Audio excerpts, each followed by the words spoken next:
Hey everyone, it's me again, and I am really excited about what we have in store for you.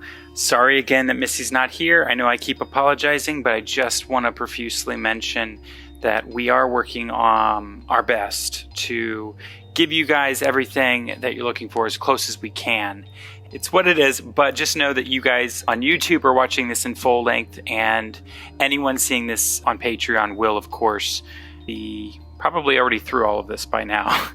But needless to say, let's continue with these supernatural specials.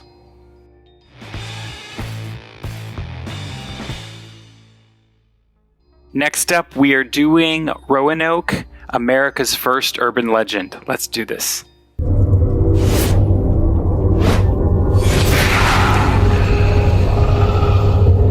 Everything has a realistic take to it. And this always has to have some element of mythology in it. So we like to show, to feel, even though it's supernatural, that these things could happen. Disappearing cities, disappearing colonies, disappearing communities have certainly captured people's imagination. And there are examples of this going back all the way to classical times. The lost colony of Roanoke is probably the granddaddy of all American urban legends. It's been around for 400 years, and it's always fascinated me. I remember in 5th grade, being, oh, that's so cool, a vanishing colony, it's like historical ghost story. And so, I was always enamored with it. People's imagination run wild with the thoughts of what could have happened to these people at Roanoke. Roanoke was one of the first English colonies in America, late 1500s. The only thing they left behind was a single word carved in the tree. Croatoan. Croatoan. Yeah. And there were theories, Indian raid, disease, but nobody knows what really happened. They were all just gone and wiped out overnight.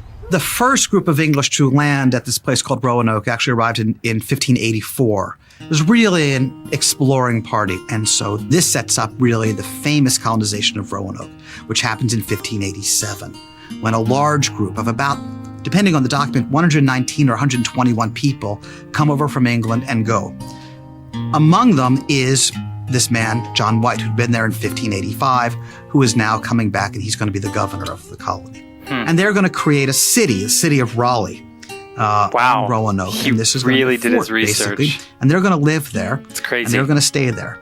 And as the summer comes to its end, it's fairly clear that these colonists understand that they need more supplies from England. And so he leaves in 1587 with the idea that he will be back the next year.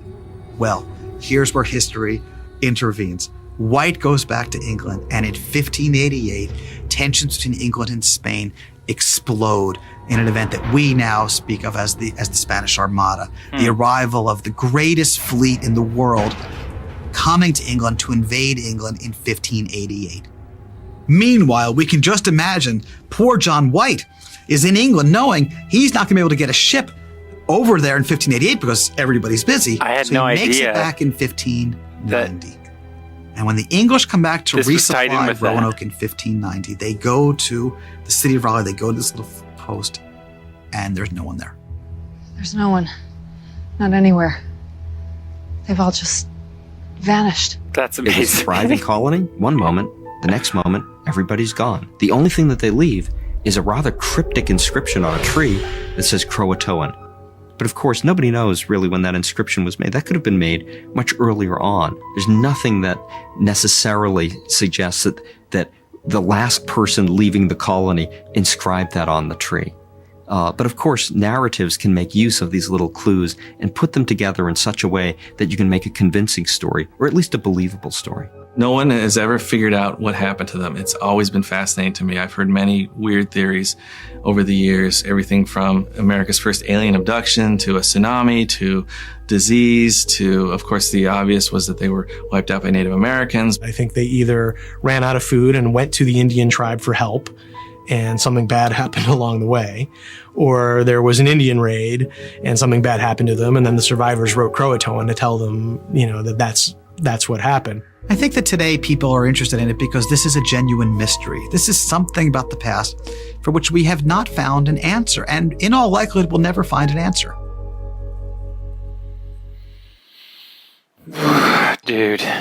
So not only was I unknown to the Roanoke thing, if it wasn't for American Horror Story, I wouldn't even had known where that episode was going. I do remember though, when Croatoan showed up on that post, and I thought, that sounds so familiar. Why do I know that?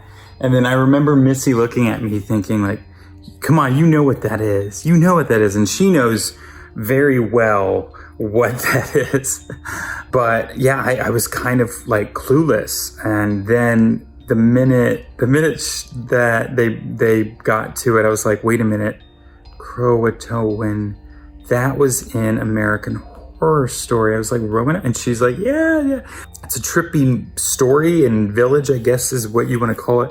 I think it's really cool how the episode took parallels and went along with what actually happened and then just built it into the story in a sense and then created their own truth telling, I guess.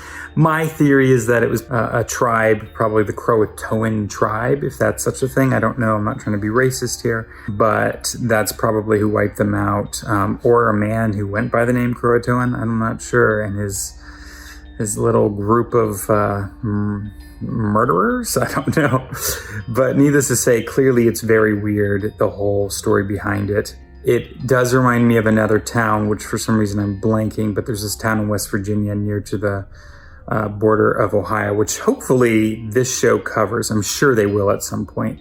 Actually, didn't they already? They may have. Oh, they definitely did. I remember that episode. Never mind. But I love that they're touching base on all of these real places with real weird backstories and histories and I guess urban legends, because in this case, yeah, it is an urban legend.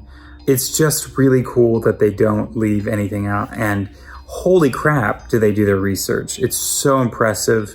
You know that unlike other shows that I have watched, I can honestly say they don't take as many creative liberties with the research. They tend to be, you know, unless there's like missing gaps here or there, they're not like loose with what they do. So it's really cool. It's really cool. I really appreciate the writing for this show, and I appreciate how involved Eric Kripke clearly is and how passionate he is about the storytelling. Kind of makes me sad that the show has ended already, because I almost wish that I could have worked on it, either worked in the writer's room or something, but it's a freaking cool show, and it sucks that we're in this limbo at this moment, but I'm really looking forward to continuing on with you guys, and I appreciate you guys hanging out with me throughout all of this. So anyway, as always, this was super naturally. We're not doing this. They've decided it's a wrap, guys. We did it! Whoa, they are mad at something. Oh, they're in the bathroom? Yeah. Oh. That's fun. You two are out of control.